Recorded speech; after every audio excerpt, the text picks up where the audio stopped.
وَإِذَا قِيلَ لَهُمْ آمِنُوا كَمَا آمَنَ النَّاسُ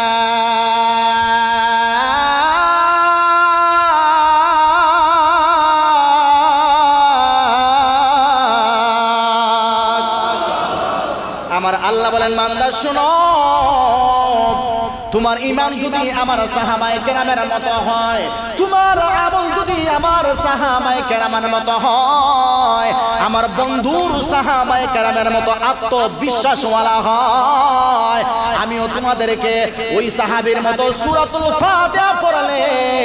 যত ধরনের রূপ থাকুক না কেন ফু দিতে দেরি হবে আমি আল্লাহ সূরাতুল ফাতিহার বরকতে ওই বান্দাকে সুস্থ করতে একটা সেকেন্ডও আমি আল্লাহ দেরি করব না।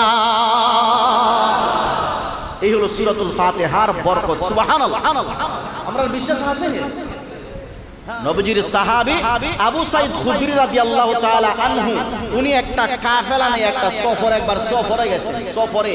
উনারা সফর করতে করতে করতে করতে পেটের মধ্যে খুব খিদা লাগে। আচ্ছা আমরা যখন আওরা খাম করি পেটের মধ্যে ক্ষুধা লাগেনি লাগে না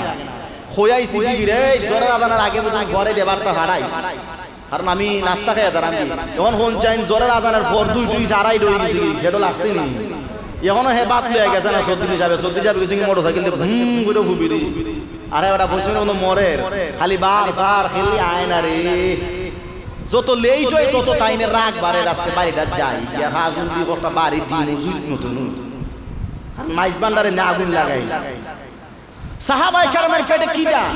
এক গ্রামও গেছেন দিয়া হইতেছেন আমরা নবীজির সাহাবী আইছি আমরা মেহেরবানি করে আপনারা মেহমানদারি করাই সুবহানাল্লাহ হইতা না ইটা এমন খাটা সকল আসবা যারা মেহমানদারি করাইছে না তারা সাহাবায়ে কেরাম আবার তারা ব্যাক করতেছে হঠাৎ করে যেই গোত্রের মধ্যে গেছলা ওই গোত্রের সরদার রে যে মাথাওয়ালা সরদার রে হাফে কাম হইছে না এখন তো ফেরাসানি আরম্ভ হয়েছে গো এখন কিতা করতে হয় হাফে কামড় দিলে সাপে কামড় দিছে খাডিলিছে সাপে এখন তারা দুই রয়েছে সাহাবায়ে কেরামের কাছে ও বাইরা রে তোমরা তো নবীর সাহাবী আপনারা কইছে আমরা মেহমানদার করাইতাম আমরা ভুল করছি তখন আপনারা কাছে কোনো মন্ত্র আছে শুন না আমরা ওই লোকটার একটু বালা কইরা দেই সাহাবায়ে কেরামের একজন কইলা বালা কর্ম ঠিক আছে আমরা মেহমানদারি করাই না লাগবে মানে খাওয়ানি লাগবে সুবহানাল্লাহ হই যায় না ও দলিল দেরাম আমরা এখন আগামীকাল থেকে পানি ভরা দেই 100 টাকা করে লইব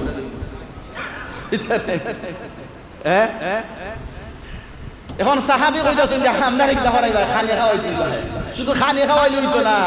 আমরা রে কিটা দেওয়া লাগবে ছাগল দেওয়া লাগবে কয়টা ছাগল দেওয়া লাগবে তারা তো বড় বিপদ পড়ছে না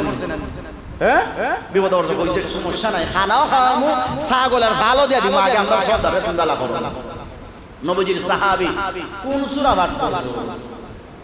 কথা জুড়ে হন না সকলে কোন সূরা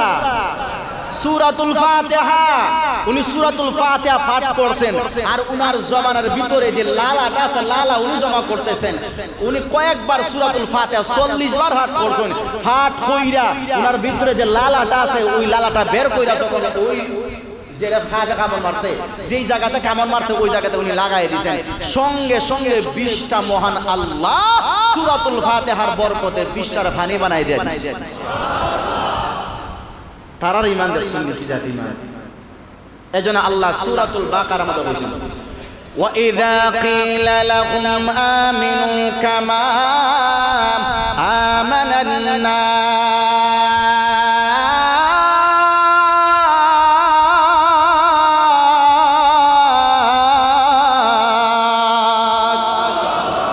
আমার আল্লাহ বলেন বান্দা শোনো তোমার ঈমান যদি আমার সাহাবায়ে কেরামের মতো হয় তোমার আমল যদি আমার সাহাবায়ে কেরামের মতো হয় আমার বন্ধুর সাহাবায়ে কেরামের মতো আত্মবিশ্বাসওয়ালা হয় আমিও তোমাদেরকে ওই সাহাবীর মতো সূরাতুল ফাতিহা পড়লে যত ধরনের রূপ থাকুক না কেন ফু দিতে দেরি হবে আমি আল্লাহ সূরাতুল ফাতিহার বরকতে ওই বান্দাকে সুস্থ করতে একটা সেকেন্ডও আমি আল্লাহ দেরি করব না। এই হলো সূরাতুল ফাতিহার বরকত। সুবহানাল্লাহ। আমরা বিশ্বাস আছে